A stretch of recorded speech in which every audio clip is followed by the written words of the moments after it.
What's up, every pony? Silver Eagle here with Ponyville Live, and I'm joined at Nightmare Nights Dallas 2014. And side note, it's good that we get to put the years on them. Oh, okay. Because that means that they succeed. You know, they're doing 2 years. Oh, right? That is true. Exactly, yeah. So Nightmare Nights Dallas 2014, the 2014, second one. woo! Cool. And I'm here with the always lovely and talented Amy Keating Rogers. Hello, everybody. Hello. Thank you for joining us. Absolutely. Thanks for taking some time. Sure. Because you're all over the place with writing, and Yes. you've got all kinds of stuff going on here, and you're practically you're practically a celebrity here. Practically. So I'm not as popular as M.A. Larson. No. Come on. But M.A. Larson is, He's M.A. Larson. He's our. Have you bought his book? Yeah. Oh, I heard too much of a pause there. that is a lie. I have one of his business cards that has the little cover of the book on it. Have you seen that? No. I have that. That's not buying the book. That's close to buying the book. That's not even adjacent. Is it on Kindle? I don't think so. Yeah, well, then. That's not this. What? They're for sale here. Have you product- heard? I'm a product of the digital age, I'm afraid. You can't. The book thing is just, it's. He said you don't have to read it. You just need to you buy just have it. to buy it, and then he said also the more copies you buy, the better it gets. That's so true. I'm Yeah. actually reading it, and it doesn't suck. No, I know it doesn't I suck. think I've heard a lot of stuff about they're it going not to put sucking. that on the second edition. Amy Keating Rogers says it doesn't suck. 4 stars, Amy Keating Rogers, Yes. and then behind that, the New York Times and all that stuff. Yeah, they're going to get rid of that Reese Witherspoon quote that's on Reese there. Witherspoon. My quote is going on there. Did she read it? Really? That would be awesome. Oh yeah. Yeah. She read it. Legally Princess or something. Yeah. I don't know. Reese yeah. Witherspoon. What's she been doing lately? I don't know. I don't know. But hey, speaking Reading of, Mitch Larson's book, unlike right, you. Exactly. You so got me. So speaking of famous people, Yes. it's a very strange segue. Not just you, I guess. but speaking of famous people like Reese Witherspoon, you have a long history with another famous person, Jason Bateman. I do. So Jason Bateman from Arrested Development, I guess those of you who would know him as, I guess, Michael from, is it Michael? Michael from Bluth? Michael Bluth from Arrested Development. Yes. He was also on Extract, that movie Extract. Yes. And a couple others, here Yeah, and he's there. done some stuff. Yeah, and he He's- thinks you're dead. Well, he doesn't. He has thought that I was dead. He has thought that you Yes, were dead. twice. Every time you see him, Yeah. he's like, I thought you were dead. 2 times in my youth, he thought I was dead. And you are not. I'm not. No, okay, so. Because that's why I'm talking Right, to you now. yeah. But So- I had so a you- brain tumor when I was 11. Yeah.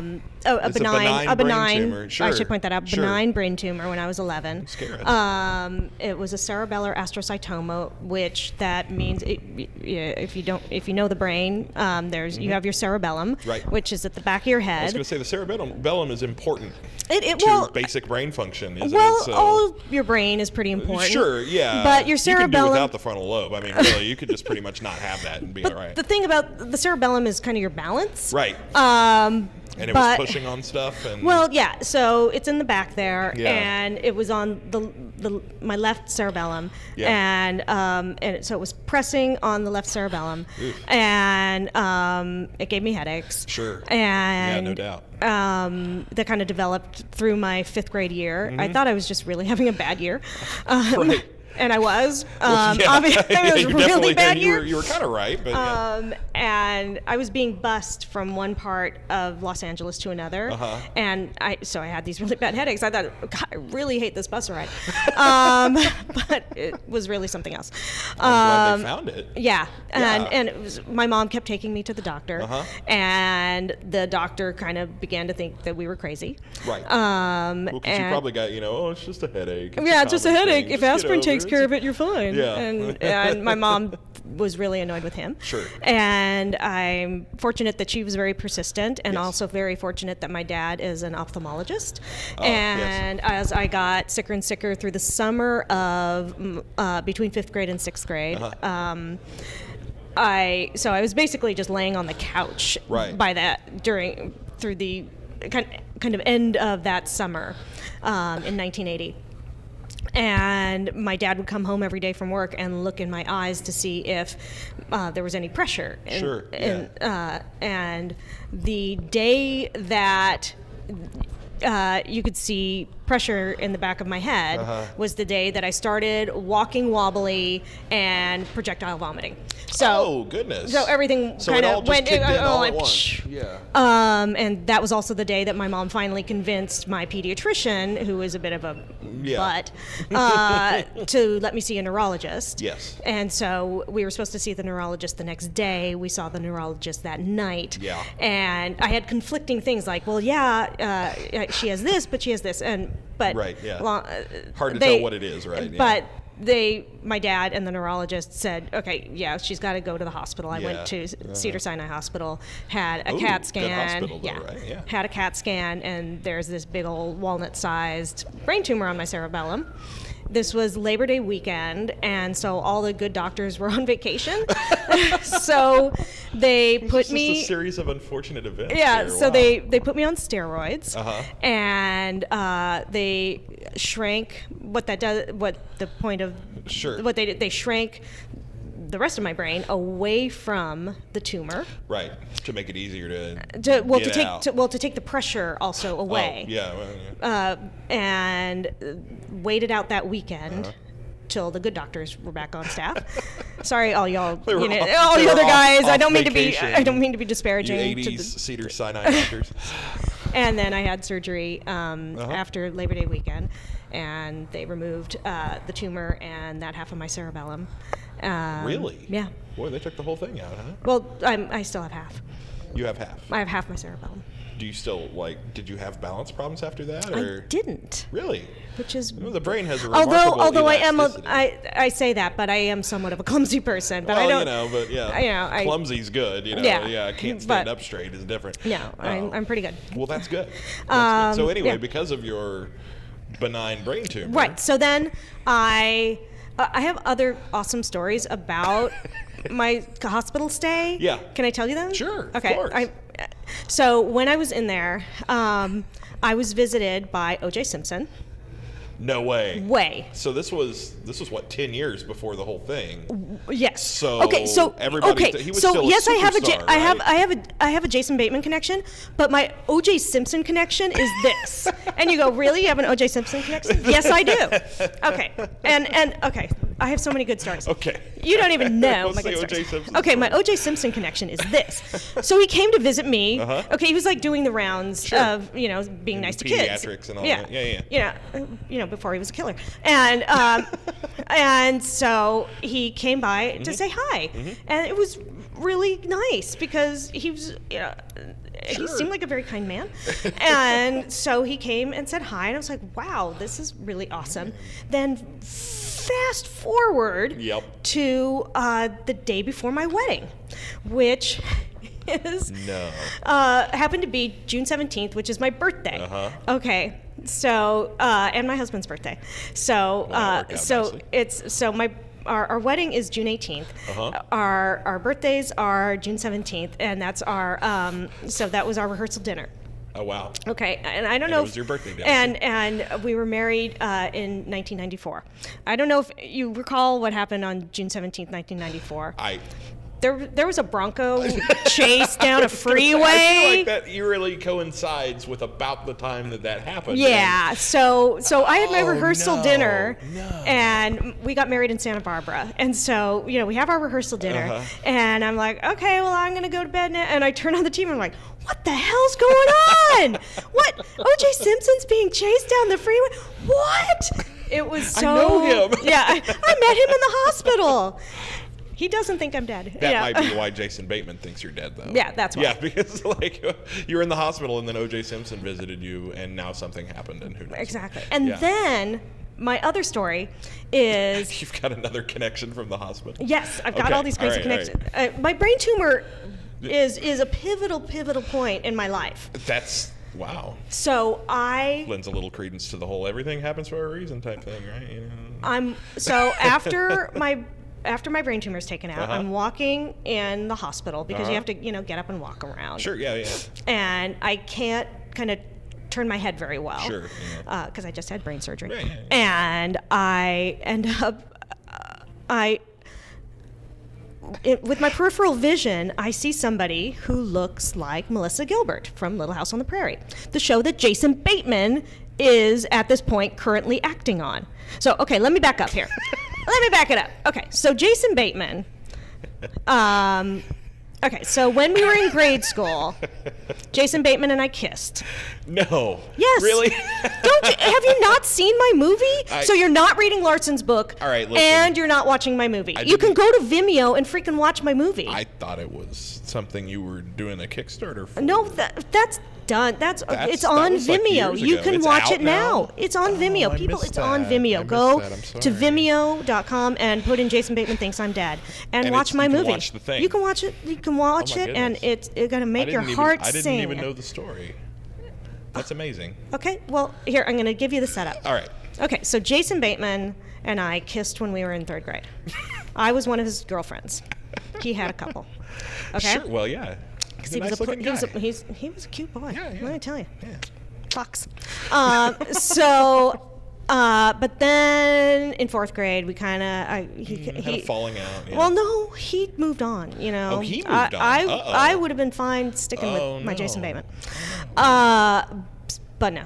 And so then I wrote him this song called "Think of the World." That I somehow convinced this, the school system back then wasn't so great. So I went to the school office and said, "Hey, can I sing this at a school assembly?" And I did. Played the piano, sang this. I don't know why.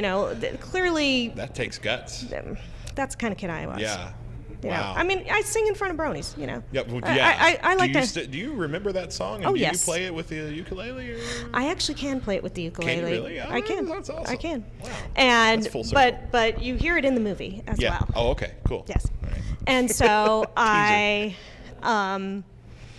so I sang the song. He didn't know it was dedicated to him. Mm-hmm. Very sad. And because I wasn't that brave. So then 5th grade, I was bused to Angeles Mesa, Yes. this school. Yeah. And then I got sick. And then I had my tumor removed. Uh-huh. And then when I came back for 6th grade, Jason wasn't in school anymore because he was working on Little House on the Prairie. Right. Okay. Yeah, because he's famous. Because, well, he wasn't famous at that point. Well, I mean, back then, child actor and Child all that. actor Yeah, yeah. wise. He was a working. He was working. He was a Yeah. working dude. And so I was like, okay, well, I'm not going to see Jason anymore. Oh. But then there's a call at my house, and I answer the phone, and he says, "Hi, Amy, this is Jason Bateman. I heard you were dead." And I said, "No, I am not dead." No. Rumors of my death are greatly exaggerated. Greatly exaggerated. And I explained to him, "No, I'm not dead. I had a brain tumor. It was removed, and I'm fine." And Yeah. blah blah blah. Uh-huh. He said, "Okay." And we hung up the phone. I thought, okay, well, I cleared that up, and good. Fast forward to when we were 14, I was at something called the Youth and Film Awards, and it was this award show for youths in film, and Jason was nominated for something, but really, we didn't go to see Jason Bateman. Sure. I mean, he was just a kid. just there also, he was a kid yeah. we went to grade school with. Yeah. Why would we need to see him? Yeah. We went to go see. Me and my friends went to go see people like Ricky Schroeder, C. Thomas Howell. We went to go see the real stars. So anyhow, our crushes, and so, but Jason Bateman was there because he was nominated for. I think Silver Spoons. Yeah. And you see it in the movie. I still have my Youth and Film Awards program because I'm a hoarder. So I run into Jason and I said, "Hey, Jason, it's Amy Keating." Yeah. And he looks at me like I'm a ghost. And he goes, "Oh my God, I thought you were dead." And I said, After he had called you Yes. and verified that you weren't dead, he forgot the call. Yes. And here we are again. And so Yes. you made a whole movie about that. So I said, "No, I'm not dead. Uh-huh. I told you." I told you. Duh. I told you. I told you I'm not dead. And he was like, "Okay." And he went on with the Youth and Film Awards. He moved on. So then I fast forward again to when I was 39, and I was talking to my husband, and I said, "I wonder if Jason Bateman still thinks I'm dead." Because all these years, I've been working in entertainment, and he's been working in entertainment, and we haven't crossed paths. We also both live in Los Angeles, and you end up running into people. We haven't crossed paths. Wouldn't it be funny if he still thinks I'm dead? I mean, I don't know if that's funny, but I found it funny. A little. And I said, what if I made a documentary trying to find Jason to tell him that I'm not dead, using 6 degrees of Jason Bateman to try and find him. Yeah. And so my husband 6 degrees said, of Bateman. and we didn't own a video camera at that point, and he said, so let's get a camera and you make it. And so that's what I did.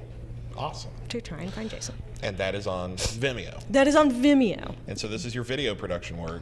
Yes. And now we're enjoying all of your writing work. Yes. For which you've been nominated for Daytime Emmys. Yes. Is that right? Well, daytime and nighttime Emmys. Daytime and nighttime Emmys. Yes. That's awesome. It just depends on when. So Powerpuff, what shows at night. It's a nighttime show. It's a nighttime show.